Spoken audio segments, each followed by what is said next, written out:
So if you've been watching or keeping up with the NBA for a while now, you've probably noticed what I'm going to talk about in today's video. And that is that the NBA media at large kind of runs on the idea of, what have you done for me lately? I mean, far too often we're chomping at the bit to declare a team or player washed and call for a team to tear it down or change something up. And I think we've seen some perfect examples of why that mindset is a dangerous one to have if you're actually running an NBA team. And probably the best example of this in recent memory is the Minnesota Timberwolves this season. Now, last year they acquired Rudy Gobert for a lot. They gave up a lot to get him, and I thought it was a really good move for them at the time.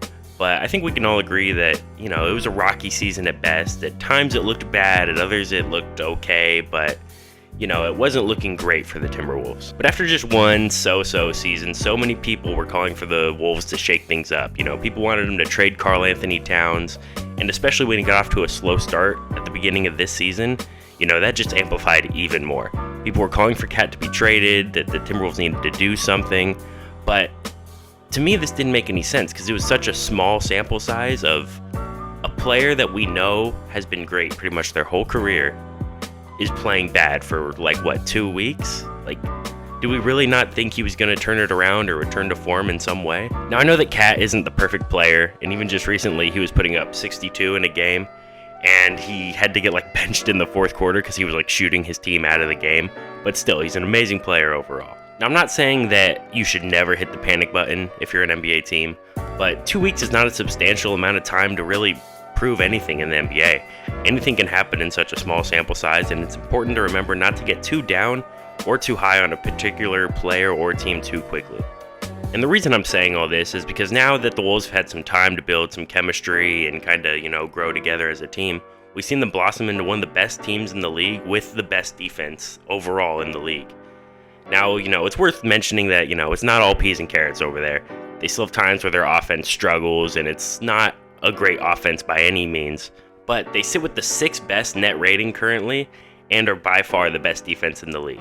Now, obviously, there's still a lot of question marks whether they're real contenders or can they keep this up, but they've proven that they're a great team and one that's worth keeping around and seeing what they can do. Now, this problem also stretches beyond teams and kind of focuses more on individual players as well, especially players that are just barely starting their careers. And this season, I'd say 2 cases where that's more prevalent is with Scoot Henderson and Cam Whitmore on the Rockets. So with Scoot Henderson, obviously he got off to that rough start, and a lot of people were saying, oh, he's a bust, everything that Portland did was for nothing. And I think he proved a lot of people, he didn't prove a lot of people wrong when he came back from injury and, had that decent little stretch, because he still has a lot of inefficiency problems. He still has a lot to prove, but, he's shown that just because he had a rough start doesn't mean he's going to be a bad player. I think we've seen this with a player like Trae Young when he came into the league, and he started off, he's really inefficient, having problems when he started his career, but, whatever you think about Trae Young, it's undeniable that he's a really good player, and he's shown that, he can survive in this league, and I think Scoot Henderson will show a similar thing. I'm not saying he'll be an amazing superstar like maybe people thought he would be, but he definitely looks like an NBA player out there if you're watching the games. He has moments where it looks rough, but there's definitely a lot there to be excited about.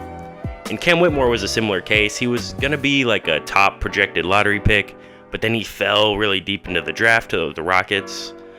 And, at the beginning of the season, he wasn't playing much, and then he went down to the G League, and really just everyone was kind of clowning on him, oh, this guy is in the G League after getting drafted, this guy's terrible, he's a bust, all these different things.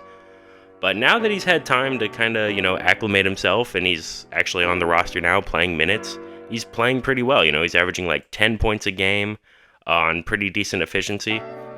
And I think a lot of people need to remember that these players' progression isn't always a straight line, and they're not always going to succeed right away. We've seen players like Lauri Markkanen who showed early signs of success, but then people started to say oh, he's not actually going to be a star. And now we're finally seeing him blossom all these years later. And with several changes of scenery, it's not always going to be a straight line. Kobe Bryant, Dirk Nowitzki, and even more recently Giannis, all these players started off with fairly rough starts to their NBA careers. But the reason I really bring this all up is because I think we all need to remember that things can't always be perfect right away. You know, they need time to develop. They need time to kind of mold into what they're going to be. You know, you can't just throw a team together and expect it to be great right away. Or a team has one disappointing season in the playoffs and, oh, they're washed. You got to blow it up and everything. It's like, no, this is a great team. And I think teams like, maybe this isn't the best example, but the Jazz in the 90s kind of show this. Like, you know, Karl Malone and John Stockton, they played together for like 14 years before making a finals appearances, and they made 2 against the Bulls. And maybe that's not the best example because they never actually won one, but they made 2 appearances that a team today would never stick around that long together without that kind of success. You know, no one's going to keep a team that's been failing in the playoffs year after year together that long. And I think one of the more recent examples of that is kind of like Dirk Nowitzki with the Mavericks.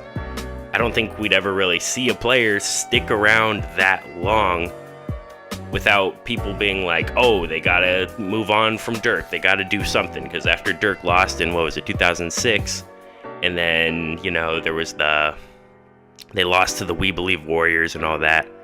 You know, in today's NBA, everyone would be like, oh, they gotta blow it up. And a lot of stars would probably be like, oh, maybe this isn't the situation for me.